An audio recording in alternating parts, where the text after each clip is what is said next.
How many artists in the room? Raise your hand. Yeah, that's better.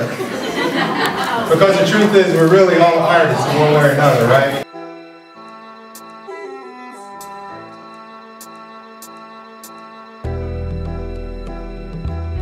What you witnessed this morning was really a design. I thought about it ahead of time. I really planned it the best we could. I had several people helping me as a team. And the idea was to present several different types of art form expressions. You had dance, movement. You had a lot of different types of audio, phonic, those kinds of art forms.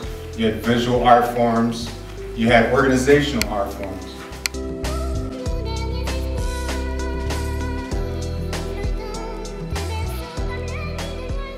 As we're teaching students, we are putting them in these categories of engineer, lawyer, doctor. We're also limiting them to think a certain way or to believe a certain way, when in actuality now what we're doing is we're focusing on the act of thinking, the act of creating a thinking being, one who can create a design and then eventually will become a doctor, eventually will become a lawyer or an artist. And that's what we're doing now with STEAM. When you look at the top of that triangle, in mathematics that's called what? Apex. Apex. That's right. In fine art, that's called focal point. In literary arts, as you're writing something, it's shaped kind of like that, but it's about here. That's called a climax. As you get into science, this is called a solution. Do the kids know that when they're going from class to class? I mean, this is a real basic design principle, guys. This is just basic triangulation. That's all it is. Every one of you are teaching exactly the same structure, but yet you're not actually communicating it between yourselves, nor are you communicating that to the students. This is what I find from an artist's point of view is the most complicating part for a student's life. Is they're walking out of science class and going to math class, they have no idea that they're talking about the same element. And then they walk into fine art and they can breathe a little better there because they can express themselves and go, ah! They can't do that in math class. They need to do that in math class. Do you like Shakespeare? Where did you come from, 2013? My grandmother used to always talk about how in school they had acting classes, art classes, and chorus classes. She would tell me, Anila, child, this city used to be full of life.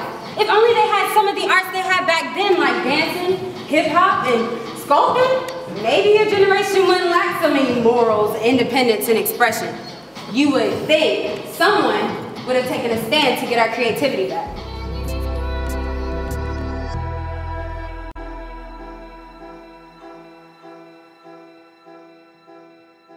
If a person is only receiving education on a linear sort of process, they are tending to shut down their creative side.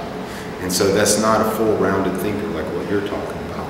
So somehow or another we need to inject that creative element so that they will have more opportunity to think in different ways, whether it be spatially, universally, creatively, and they'll have a whole lot more opportunity to see the world in different ways. We teach our kids sometimes that failure is the worst thing that can happen. Let me tell you, these same guys showed me some information. They gave a creative genius test to people of all ages across the country. 98% of all 3-year-olds and below passed. 98% of all 25-year-olds and above failed. Which suggests something. It suggests that over time, we are beating the creativity out of each other. You can't do that. Color in the lines. You can't play that note that way. A lot of it too is a matter of letting them know that it's okay to be creative, that it's allowed. And I think over a long period of time through educational reasoning, through manufacturing, the way people work, they go to work, they're told not to be creative and that it doesn't have value. Which is counterintuitive to what we want out of thinkers, right? So as we're trying to build that whole thinker, it becomes complete opposite as to what we're really trying to achieve. Find something new, find something innovative, be creative in the Lone Afraid collection space. You see, there is no time, no place, but every time and place you reach the space to try to reach a young mind and take them to a space far beyond. Somebody once told me something, it was so simple, it was like wisdom can be found in the simplest of places. Yeah. They said that our education model is built to impart knowledge, but not wisdom. And the distinction they made, they said, is knowledge is knowing that tomato is a fruit, not a vegetable.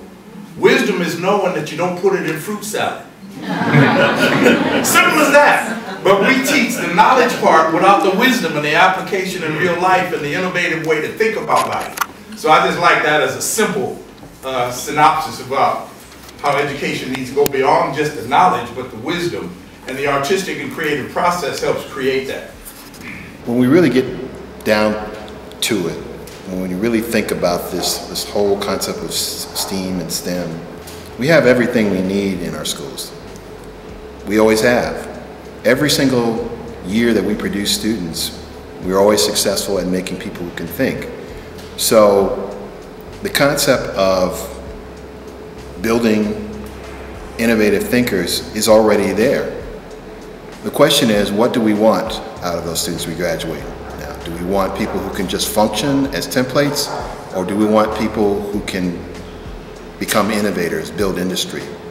It all depends on how we teach students or how we introduce them to themselves. That's the key.